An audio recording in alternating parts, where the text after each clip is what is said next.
Ito na naman ang daan natin mga kabady. Kulong na naman tayo sa gubat. Ano ba itong mga dinidelibera natin mga kabady? Bakit ganito? Bakit ganito ang ating dinadaanan? Ayan o. Walang kabahay-bahayan mga kabady o. Meron man nakatira dyan, siguro mga mumo. Joke lang. Joke lang. Yan. Sana hindi tayo maplatan mga kabady. Magdi-deliver pa naman tayo dito mga kabady.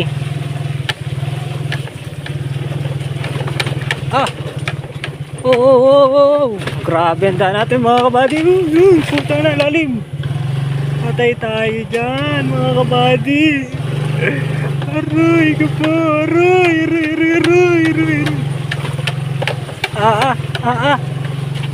Ay libog na tayo mga kabady.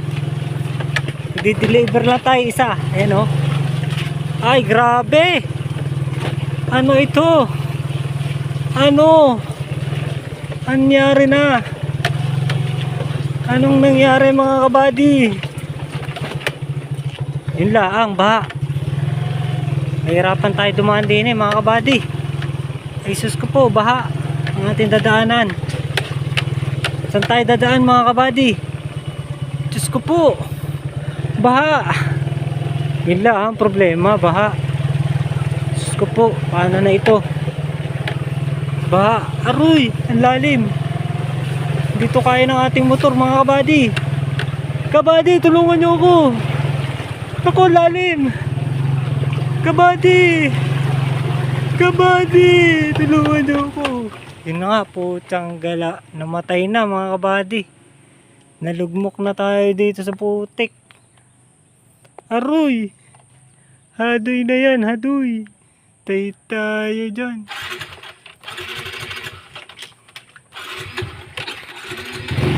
Yan, mabuhay ka, makasama ka. Yan. Ayan, salamat. Ayan na mga kabady. Ayan na. Yun, nabatay na naman. Anak ng pating. Ano ba talaga? Ano nangyari?